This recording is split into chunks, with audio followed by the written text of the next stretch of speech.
صرف ہمارے اندر یہ احساس کمتری پیدا کیا گیا ہے کہ انگریزی بولنے والا تعلیم یافتہ ہے. انگریزی زبان کا آنا یہ تعلیم نہیں. وہ ایک سکھ تھا نا، وہ چلا گیا برطانیہ، واپس آیا برطانیہ سے. متحدہ ہندوستان تھا، انڈیا پاکستان ایک ہی تھے. لوگ آگے ملنے کے لیے کہ یہ برطانیہ سے واپس آیا ہے. تو انہوں نے کہا آپ آج ہی دسو کی دیکھ کے آئے ہو؟ انہوں نے کہا یار وہ لوگ بڑے بڑے نے، انہوں نے بچے بھی انگریزی بول رہے ہیں. بھائی جب ان کی مادری زبان ہی انگریزی ہے تو انہوں نے تو انگریزی بولنی ہے. انگریزی زبان کا آ جانا یہ کوئی بڑی بات نہیں. اور میں قربان جاؤں امیر المجاہدین کی فہم و فراست پر. فیض آباد ڈرنا تھا نا، تو برطانیہ کے کچھ صحافی آگئے، انہوں نے ان سے انٹرویو لیا تو امیر المجاہدین نے ایک انگریزی کا لفظ توڑ موڑ کے بیان کیا.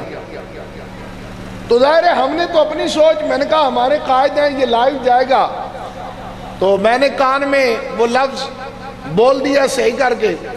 بعد میں مجھے کہنے لگے میں جان بوجھ کے نہیں بولے. میں کہی کیوں؟ کہتے ہیں میں ان کی زبان کی توہین کرنا چاہتا ہوں. اور یہ کام کوئی مشکل نہیں. امیر مجاہدین فرماتے جب میں پڑھ رہا تھا، میرے ساتھی یہ میٹرک ایف اے بی اے کر رہے تھے، دن رات لگے رہتے. میں نے ایک دفعہ میں نے کہا یار ذرا یہ کتابیں تو لے آؤں دیکھتے ہیں یہ کیا ہوتی ہیں. آپ فرماتے ہیں میں نے 2 مہینے میں پڑھا اور میں نے میٹرک کو کلیئر کر لیا تھا.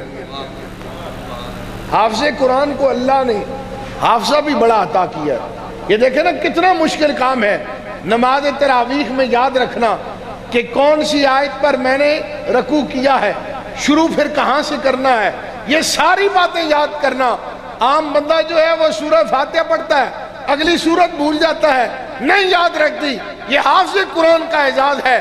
کہاں سجدہ کرنا ہے، کہاں نماز دوران تلاوت جو ہے سجدہ آ رہا ہے، اور کس طرح وہ نماز میں اب نماز تراویح میں اپنی منزل کو سیٹ کرتے ہیں.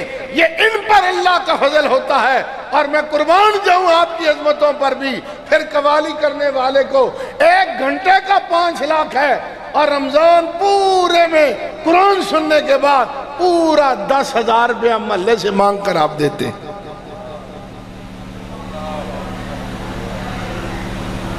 اور پھر پورا مہینہ چندہ ہوتا ہے. حافظ صاحب قرآن سنا رہے ہیں جی چندہ دیں، ختم قرآن کے لیے چندہ دیں. اچھا یہاں کا تو مجھے نہیں پتا، پنڈی میں تو عجیب ہی رواج ہے. چندہ ہو گیا جی 3 لاکھ روپیہ. کس کے نام پر اکٹھا کیا ہے؟ حافظ صاحب کے نام پر. کس کے نام پر؟ حافظ صاحب کے نام پر. 3 لاکھ چندہ ہو گیا جی، ٹھیک ہے جی. 2,25,000 کی مٹھائی لے کر آئیں فریسکو سویٹ سے. پیچھے رہ گا 75,000 روپیہ. حافظ صاحب کو 10,000 دے دیا جائے، ساما صاحب کو 7,000 دے دیا جائے. دیکھیں نا 2 کپڑے جوڑوں کو بھی ساتھ دینے، اور کلو مٹھائی کا ڈبہ بھی دینا ہے. ماشاءاللہ. اور یہ جو 18,000 بچ گئے ہیں یہ مسجد کے فنڈ میں جمع کرا لینے. آیا حاتم تائی نے پترو.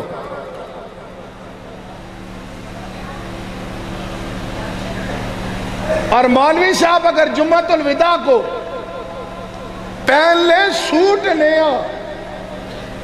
نیا پہن لے، آدھی کمیٹی کو پیچس لگ جاتے ہیں. یہ سوٹ کہاں سے لے آئے مولوی صاحب؟ ہم نے تو 8,000 دیا ہے. یہ برینڈڈ سوٹ مولوی کے پاس کہاں سے آیا؟ اور جوتا 6,000 کا کہاں سے آیا؟ اور بے وقوفو، اگر تم زرداری کے ملازم ہو وہ تمہیں بھوکا نہیں مرنے دیتا. جو گنبد خضرا کے مسجد کے مصلی پہ کھڑا ہو کملی والا اسے کیسے بھوکا مرنے دے سکتا؟ یا رسول اللہ لبیک لبیک لبیک یا رسول اللہ لبیک لبیک لبیک یا رسول اللہ لبیک لبیک لبیک یا رسول اللہ لبیک لبیک لبیک یا رسول اللہ لبیک لبیک. آج اگر اگر لوگ دین سے دور رہنا تو یہ اس میں ہمارا معاشرہ برابر کا شریک ہے، ناراض نہیں ہے نا اس بات سے؟ ہر بندہ یہ چاہتا ہے گورنمنٹ ہماری تنخواہ میں اضافہ کرے۔ کیا آپ نے کبھی یہ سوچا ہے کہ جس ریشو سے آپ کی تنخواہ میں اضافہ ہے، اس ریشو سے مسجد کے خطیب اور امام کا بھی اضافہ ہونا چاہیے؟ خود 1 لاکھ میں گزارا نہیں اور علامہ صاحب 15,000 میں گزارا کر رہے ہیں، یہ کیسے ہے؟ یہ کون برکت دے رہا ہے اور کون لوگوں کے دلوں میں یہ ڈالتا ہے کہ یہ میرے دین کے خادم ہیں، ان کی خدمت کی جائے؟ اب بھی اگر ہم دین کی برکتوں کو نہیں سمجھے، اور آج تک میں نے تو اپنی زندگی میں کم از کم کسی اخبار میں یہ نہیں پڑھا کہ مولوی نے تنگ دستی کی وجہ سے خودکشی کر لی ہو، ہم نے نہیں سنا۔ کرونا آیا ساری دنیا روئی، لیکن میں نے کوئی مولوی روتا ہوا نہیں دیکھا، اللہ کے فضل سے نہیں دیکھا۔ بات یہ ہے، پڑھ کر جانے والوں یہ بات یاد رکھنا، اگر دنیا داروں کی خوشامد کرو گے ہاتھ یوں ہی رہے گا، اگر رب پر بھروسہ کرو گے اللہ تمہارے ہاتھ کو ایسے کر دے گا۔ بھروسہ رب کی ذات پر کرنا ہے۔ کسی چودھری، ملک، پیر، وڈیرے، سردار، مولوی نے مسجد میں دیا ہے، مدرسے میں دیا ہے تو اپنی ذات کے لیے دیا ہے، ہماری ذات پر کوئی احسان نہیں۔ جس دن ہمیں دیا پھر ہم دیکھیں گے۔ مسجد میں اگر کسی نے 1 لاکھ دیا ہے، مدرسے میں 10 لاکھ دیا ہے، وہ جانے، اس کا رب جانے، ہماری ذات پر اس کا کوئی احسان نہیں۔ آج المیہ یہ ہے، ہم نے مدارس کے طلبہ کے اندر خودداری پیدا نہیں کی، غیرت انہیں سکھائی نہیں، حمیت سکھائی نہیں۔ اس کا یہی کام ہے کہ میں نے لوگوں کے جنازے پڑھانے ہیں، لوگوں کے ختم پڑھنے ہیں، نکاح پڑھانے ہیں۔ ہم جنازہ اس کا پڑھائیں گے جو ہمارے عزیز و اقارب کا جنازہ پڑھے گا۔ یہ کون سا مسئلہ ہو گیا؟ مولوی کا باپ مر جائے کوئی جنازے کے لیے نہ آئے؟ مولوی نے ٹھیکہ اٹھا رکھا ہے، خود تم نہیں پڑھے ہوئے، حق تو تمہارا بنتا ہے، باپ تمہارا ہے، جنازہ بھی تم پڑھاؤ، جائیداد میں وارث تم ہو۔ کبھی یہ بھی کہا مولوی صاحب میرے ابا جی 1 مربع چھوڑ گئے، 10 کنال آپ کو بھی دیتا ہوں کہ جنازہ آپ نے پڑھایا؟ کہتے ہیں وارث ہم ہیں، جائیداد کے وارث تم ہو تو جنازے کے بعد مولوی وارث ہے؟ بالکل اپنی ذہن جو ہے ابھی سے بنا لیں، تعلیم پر بھی توجہ دیں اور کاروبار ضرور کریں۔ کاروبار جب تک محراب و منبر آزاد نہیں ہوگا، اپنے پاؤں پر کھڑا نہیں ہوگا، ہم حق نہیں بیان کر سکتے، یہ حقیقت ہے۔ ایک بندے کے 6 بچے مسجد کے مکان میں رہ رہا ہے، آگے پیچھے کوئی اور آسرا نہیں، کوئی اور ذرائع آمدن نہیں، وہ حق بیان کرتا ہے، کمیٹیوں والے تو نکال دیتے ہیں، کوئی نون کا چمچہ ہے، کوئی پی ٹی آئی کا چمچہ ہے، کوئی زرداری کا چمچہ ہے۔ پنڈی میں تو لوگوں کو ممتاز قادری شہید رحمت اللہ علیہ کے لیے دعائے مغفرت کرنے پر مسجدوں سے نکالا گیا۔ اپنے پاؤں پر کھڑے ہوں۔ اگر ہم اپنی تاریخ دیکھیں تو جتنے ہمارے بزرگ علماء گزرے وہ علم کے ساتھ ساتھ اپنا کاروبار بھی کرتے رہے۔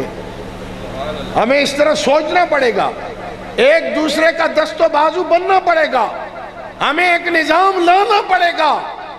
اگر اسلام کا حقیقی نظام ہم رائج کرنا چاہتے ہیں تو جب تک محراب و منبر اسے آزادی نہیں ملتی اور یہ آزادی کے ساتھ اسلام کا پیغام نہیں پہنچا سکتا، اس وقت تک ہم کامیاب نہیں ہو سکتے۔ جیسے قبلہ شاہ صاحب ارشاد فرما رہے تھے، حافظ آباد والے فدا حسین شاہ صاحب، آج تو پیسوں پہ نقیب مل جاتا ہے، پیسوں پہ خطیب مل جاتا ہے، پیسوں پہ نعت خوان مل جاتا ہے، جو ملک صاحب کی نظر اشار کر رہا ہے، جو پیر صاحب کی نظر اشار کر رہا ہے۔ اگر ایسے لوگوں سے بچنا ہے تو حقیقی لوگوں کے ساتھ کھڑا ہونا پڑے گا۔